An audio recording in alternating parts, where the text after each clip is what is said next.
Hello everybody, it's Wyvern here with another bit of Total War Warhammer 2 Quick Magic gameplay. This time around we are on the Wasteland playing as the High Elves against the forces of the Beastmen. And this is one of those matchups where things, in my opinion, kind of revolve around the Cygor. Beastmen will often bring Cygors just to counter the possibility of heavy infantry and heavy cavalry. And then as the High Elves you need to deal with it somehow. And obviously you don't have too many options. And trying to bring foot shooting against it, obviously, or artillery is not the greatest, because Beastmen, if they decide to swarm you, if they don't bring a Cygor and they just swamp you, then that shooting is not going to hold up very well. So, because of that, I do feel that high mobility is the way to go for High Elves in this matchup. What you often see players do is they'll bring try to force terror bombs. They'll bring like a dragon or a phoenix and try to take advantage of the Beastman's low leadership. But I decided to do something slightly different from that. Definitely still very mobile build, but not really looking to take advantage of Beastman's low leadership. More looking to sort of win in a sort of straight up fight, win the flanks, and then kind of poke away and tear apart my opponent's remaining core of troops. So starting off for our Lord Alariel, she's just so good. Really probably overtuned right now, mostly because Starve Avalorn is stupidly good. It gives way too much healing. You just drop it on a blob of your troops and heal them up by a huge amount. It's like a free regrowth. You also do have Arcane Conduit. We do have Shield of Thorns, because I figured for what is largely a non-AP army, the extra damage will be nice. The physical resist, of course, always useful against Beastmen who don't have much magic damage. Earth Blood for the heals. Banishment in case my opponent starts clumping up around one of my single models and I need to spring them free. And then Frost Protection to try to win those peripheral fights with that extra melee defense and armor. Shieldstone of Isha gives a nice little fizz resist buff. Shield of Saphir, of course, for more resistances, and Life Bloom for that global heal. Besides that, we do have two nobles on the ground. One is mounted on a horse, and these guys are basically my anti-armor specialists in an army that has no other anti-armor units.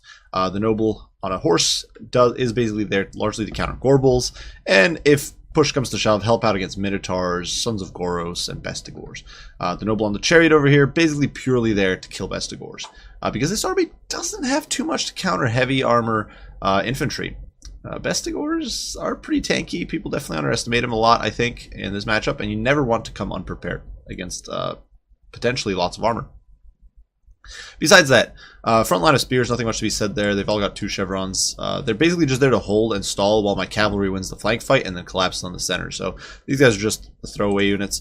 On one flank, we went very light. I brought Illyrian Reavers as well as Silver Helms. Both units are very good in this matchup. I know a lot of people are very fond of Dragon Princes, but I figured, you know, if we go cheaper, we can also go wider. We can have a lot more cavalry on the field. Both have really solid melee stats, especially with martial prowess up. Both actually hit pretty hard on the charge, and in sustained melee they perform rather well, especially against Beastmen who do not have very good sustained melee stats at all. And they're also very mobile units. Silver Helms having 78 speed, which is very high for a heavy cav, especially mid-tier one, so that's definitely nice. On the other flank, we have went much heavier on our presence. We do have two Illyrian Reavers in the front, single unit Silver Helms there for some additional staying power, and then we do have two Illyrian Reaver archers as well as the Illyrian Reavers with Regiment for now, the Heralds of the Wind. And these guys are basically a rank 9 normal Illyrian Reaver with bows. There's actually not too much of a difference to begin with between Illyrian Reaver archers and normal Illyrian Reavers, but the charge bonus boost is definitely nice, as is that extra mobility on these guys. And I really do think that the High Elves have an edge in the flank fight. If it's just cav on cav, High Elf cav is far superior cost-wise to Beastmen cav. Centaurs they just don't have the stats to trade well into even Illyrian Reavers or Silver Helms. And they have to pay quite a lot. So these Centaurs with Grey Weapons, for example, 950 gold unit, and they're not going to trade that well into something like Illyrian Reavers, unfortunately. And these Warhounds aren't really going to do that either. Now, almost immediately, you can see I'm pushing to flank my opponent because I didn't see these troops hidden in the woods over here. I kind of figured there might be something in the back, but I didn't expect it to be that close. And we're just pushing straight down the pipe because I immediately see my opponent has brought Malagor. And like we figured, those summons are going to be hitting us. If we look at Malagor here, he does have Icons of Vilification for the leadership, Unholy Power, Mantle of Gorok for some buffs, as well as Savage Dominion to get those two Cygors, which is really the main reason my opponent's bringing him. Then Arcane Conduit, of course, to get those Winds of Magic up. Malagor definitely not a terrible caster. He also has Unholy Power, so between those two you get a lot of Winds of Magic. In the trees over here, about to spring an ambush, are two Centaurs with Grey Weapons that we already noted, as well as some Chaos Warhounds, and these guys are going to be sallying out to try to ambush my flank over here. In the center for his anti-large, my opponent actually brought a small little goon squad here. He's got Gorbel coming in with most, if not all, of his items. He's got the Axe of Men, which causes terror, which is pretty nuts. Deadly Onslaught, Foe Seeker, Slaughterer's Call, great AoE buff, in fact, especially for Beastmen who have bad leadership, and Banner of the Fallen Kings. So definitely some strong stuff. He's alongside some Minotaurs with great weapons, who, as I often say, I'm very not fond of. I think this is a very bad unit, to be honest. In most cases, I think you're much better off with the shielded variant. Anti-large, just in my opinion, is not worth it. It's in exchange for the melee defense, armor, and silver shields. Whereas frontline, my opponent brought some Gore Herd, 2 Ungor Raiders, Ungor Spears, Destroyers of Drakwold, and then he's got Korok's Manipers for some extra anti-large and Vestigors over there for that extra AP. So definitely the frontline fight is going to be very, very one-sided. There's no contest there, but it's mostly the flanks where things are going to be sided. You can see over here, I'm committing my Leader Reavers. They get the charge off on the doggies. The dogs are not going to last too long. We get a bit of a flank charge here on the Centaurs, and as they're trying to get into my Leader Reavers, it means they're not really dealing with my Silver Helms. They're not countercharging, so we get in there. We're going to drop a Frost Protection. Unfortunately, it does not hit our Silver Helms, which is a little bad. But seeing my opponent closing the gap here on me, we are actually going to charge into these Centaurs with our Leader Reavers, taking advantage of our superior melee stats to quickly buckle this pocket and really remove this chaff from play. And you can see suddenly this whole cavalry contingent, which is about, 2,500 gold, is off the field for my opponent. And that's very, very bad because he hasn't taken out very much in exchange. Now, seeing my opponent over here pouring in with the Minotaurs, I'm going to pull my Noble back to try to get into this fight. We're going to dive into Lariel. We're going to get in with our Leader Reavers. We're going to get in with our Silver Helms and take advantage of those solid sustained melee stats to tie these Minotaurs down, to start exchanging fire with them. And we're just going to cycle around with our Reavers, or with our Reavers over there. Elsewhere in the meantime, you can see we have kind of gotten to the cookie jar here. The Noble running amok, just running over those Ungor Raiders and pursuing the second unit. Over here, the Illyrian Reavers getting bogged down a little bit on the Cygor. But the Silver Helms are going to take advantage of the mayhem to dive in on these Ungor Raiders. And you can see we're just running amok through my opponent's backline, doing a lot of hurt. And as I've said in previous videos, Heroic Chariot's so strong at killing models. And you can see this guy's already up to 27 kills from running over those Ungor Raiders. Over here, we are going to drop that overpowered Star of Everlorn. Unfortunately, Axe of Men has gone down, so we are actually getting terror routed. And I didn't have the immune psychology thing on Alariel, so she's not really able to resist that. But we do get a nice little charge here with the Silver Helm, so a very good charge bonus. The Noble is in the pits there, slugging out with the Gorbel. And all that Illyrian Reaver Archer Fire is going to break these Minotaurs. And you can see my opponent now has lost a lot of men, and he is trying to throw rocks there with a Summon Cygor, but simple fact of the matter is we have removed the Gorbel, we have removed the Minotaurs, and at this point my opponent is down thousands of gold. Now the frontline fight has been going badly, but those spears chevroned up, and with my opponent not getting good charges, are holding very, very well. And in the backline, we've compromised the Ungor Raiders, removing my opponent's one of my opponent's only answers really to my Leader Reavers, so they're going to be able to fire off their ammo however they please. And you can see over here we are taking advantage of our Leader Reavers' mobility to run down these peripheral troops, these Ungor Raiders being pursued off the field. And my opponent, he pulled all this infantry back to protect the Cygor summon, to protect the backline, and now they're not here where they need to be to support these Gors and these Vestigors. And you can see Mantle of Gorok going down over here to try to keep these Vestigors in the fight. Honestly, probably not a good idea. You really don't need it against the spears. Like, sure, you kill them even more than you normally kill them, but I feel like it's a bit wasted here. Probably better saved for the later game, if there was one. Regardless, over here, Goreherd are being run down. You can see we break them, force them off, and now Alariel and the Chariot are just running amok. And the spears, they're still around and kicking. The Leader Reavers, in the meantime, pummeling away at the Cygor, whittling it down, trying to get it off the field. Perhaps a bit of a misplay. I maybe should have just let it crumble and disintegrate, but I figured it's a big threat. I don't want to keep getting stoned in the face. I hadn't seen my opponent use the Mantle of Gorok on this Vestigor, so I actually thought he had Winds of Magic for a second one, and I wanted to get rid of this one as soon as I could. Now, at this stage, it is a bit of a slow game. We've removed my opponent's peripheral troops. We've gotten rid of all those cavalry units, cavalry units. We got rid of all the Minotaurs. We got rid of his archers. We're about to get rid of the Cygor. It's about to disintegrate. And at this point, it's basically just clear up in Isle 9. But like I said before, my opponent has some armor, and we don't have too much to deal with armor. So we're going to try to sort of dive in here. We're going to get rid of this Vestigor. You can see I actually used an Earthblood there. Perhaps a bit squandered on the Spearmen. You can see these guys are actually not healing anymore because they have actually, their models are just count is just so low. But as my opponent does start pushing in with the Destroyers of Drakwold, we're actually going to swap our fire over onto them, getting those nice rear shots behind their shields. They have almost no armor. They're getting demolished. Over here, this Noble is diving in. We're going to pop a Frost Protection as well as a second star to keep our boys in the fight, to keep Alariel especially in the fight. She's, of course, an absolute beast. She's actually not bad in melee either. She's, especially with Father Protection here, but even normally she's pretty solid. And now we're going to start cycle charging, and you can see we're going to take some of our cav that survived over here, run down these troops. This is one of the nice things. If you run, a lot of people love the Fireborn in this matchup. Great unit, don't get me wrong, but if a Fireborn costs the same as 3 units of Leader Reavers, and now in this late game situation, we are able to take advantage of the fact that we've got so much cavalry left over to run down these peripheral troops while our Leader Reavers are still firing away, still having that impact on this pit fight. And of course the Noble now grinding away at the Korok's Manipers, which might seem like a stupid idea, but honestly in this situation where you've got him stacked on top of Spearmen, the cool thing is that the Noble is basically like a Monstrous Infantry unit or a Monstrous unit, and he's just killing model after model on these Korok's Manipers with every swing. They don't, like, maybe not super consistently when he's got no charge bonus against a decent melee defense unit, but still, it is. You can see that those kill counts are going up. We are sort of punishing these Korok's Manipers, and in the meantime, on the flanks, my opponent's army is being removed from play. He has noticed that his Gors came back over here, trying to get back into the fight, but here in the pits, it is basically game over. These spears are just going to hold too well. The Noble is just too good at grinding down these Korok's Manipers. Noble's just such an amazing cavalry or chariot unit. They're stupidly good. I love them. You guys know it. I think they're amazing, and a lot of players think they're probably a bit overtuned, but regardless, we have managed to get rid of the Korok's Manipers. Leadership is going to start breaking, and the Beastmen are slaughtered and sent fleeing from the field. So there's going to be game for the High Elves. So a bit of a fun match, I thought. Actually shaking things up from what you usually see, I think, in this match, where you'll often just see sort of poking away with Leader Reaver archers and then some Cygor play, and it can often be very sluggish and boring and, in my opinion, a bit unfun. I definitely prefer the sort of fast-paced action that I got with this sort of build.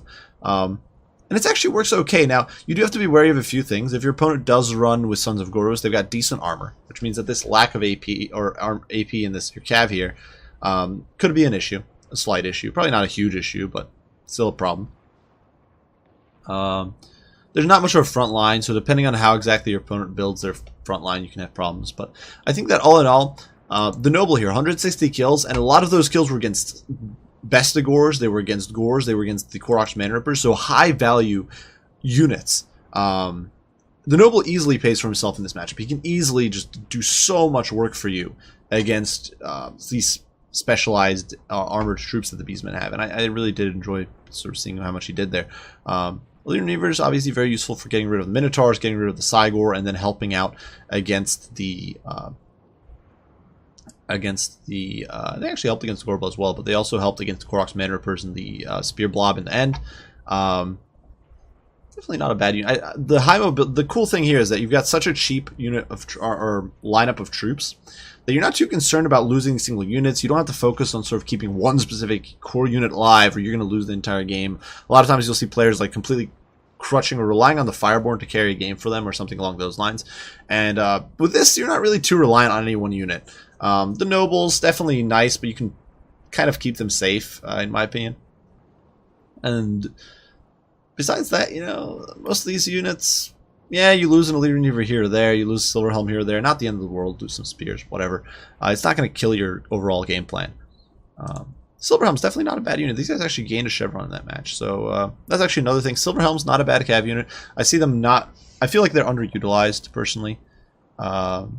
They definitely are in an unfortunate spot, sort of like Knights of the Realm or Black Knights with Lances and Barding, where you've got a stupidly good elite cav with Dragon Princes and then a very efficient light cav with, in this case, Leader Reavers. And so they're kind of stuck between a rock and a hard place, where if you want a cheap throwaway unit, you're going to take the Leader Reavers, and if you want a high-end, or if you want a more devastating sort of heavy cav, you're going to go with Dragon Princes and just go all in. But still, the sustained melee stats are just so good, and against a faction that doesn't have dedicated anti-large bonus on their cav, like Beastmen, and doesn't have much armor, something like Silverhelms will do very, very well. The initial charge might be a little rough for them, but once you got that sustained melee going, their melee defense is just so very, very good. With their martial prowess, especially like 42 melee defense or something. It's pretty nuts. But yeah, enough tooting my own horn. For my opponent's build, I actually thought it was a bit cool with the Gorbel running in with the Axe of Men to get that terror. It actually surprisingly did break up some of my Leader Reavers there in that pit fight. I personally, like I said initially, am very much not a fan of Minotaurs with great weapons. In this game, they did get 35 kills, most of those against the Leader Maneuvers. Kind of because I threw the Leader Maneuvers all in there to just tie them down instead of what I probably should have done, which is kite away and pick them apart with with a Leader Maneuver fire. But between the low melee defense, the low armor, and the lack of shields, I think Minotaurs with great weapons are just not that good of a unit, especially for how much you're paying for them. They cost, what, 1350, I think, at the top of my head, maybe 14, maybe even 1400. I can actually check here. If we check for the Beastie Boys, then Minotaurs with great weapons, yeah, you're paying 1400 for a unit that, yeah, it's got bonus versus large, but otherwise just so squishy, and you're gonna get shot to death, and especially against high elves, where you know you're gonna be going in, and they're probably going to run some sort of kiting cav. And stack that on top of the fact that my opponent brought Mantle of Gorok, which you can just throw on your Minotaurs with shields, and you've basically got the comparable anti-large stats. And Minotaurs with shields are so much better in my opinion. They're cheaper. They've got much more sustained melee stats. They've got silver shields, which is huge, and even that 10 armor can make a little bit of a difference against non-AP fire. So just my 2 cents there. I think the Minotaurs are a really bad pick with great weapons. I also think the cav was deployed a little too far out of the way, though and I think my opponent shouldn't have really committed into that fight. When he saw that I had my cavalry sweeping around, I think he should have backed off and just fought around his Cygor box. And yeah, Centaurs, if you look at them, their stats are really not very good. Even with their bonus, even with their upgrade here with not Rowdy, Primal Fury, it only gives them +5 melee attack. So 27 melee attack, 20 melee defense, and 34 weapon strength, which is okay, but you're paying for AP that is not like that useful against something like the Leader Reavers. In comparison to, if we compare them to like a Leader Reavers here, if I can even find them, you get a Leader Reavers as high elves. And you compare that to Centaurs, and you can see the difference there in the stats. Leader Reavers hit a little less. They've got a lot less HP. But besides that, more armor, more leadership, less mobility because of the specific effect. But then melee attack is much higher to begin with, and then even higher when martial prowess kicks in. So that's actually +10 melee attack, or, well, +5 melee attack with the Primal Fury. But +16 melee defense against Centaurs, and with their pretty bad melee attacks, Centaurs are just not that good. And then Silver Helms are just completely in a different league. And Silver Helms with shields, they cost 50 gold more, and you get functionally 9 more melee attack. You get 22 more melee defense, 20 more charge bonus, you get 55 more armor, just so much better on basically every level that matters almost in this situation. So definitely I think the Beastmen have a rough situation here. If they can't use their Minotaurs or their Cygor to weaken your opponent or to get a good engagement that way, then I think they definitely have a disadvantage against this sort of light comp. But either way, I've been ranting really long here. I sort of thought it was a fun match and sort of thought there was a lot to discuss, unpack here. Besides that, I thought my opponent's build was all right, all things considered.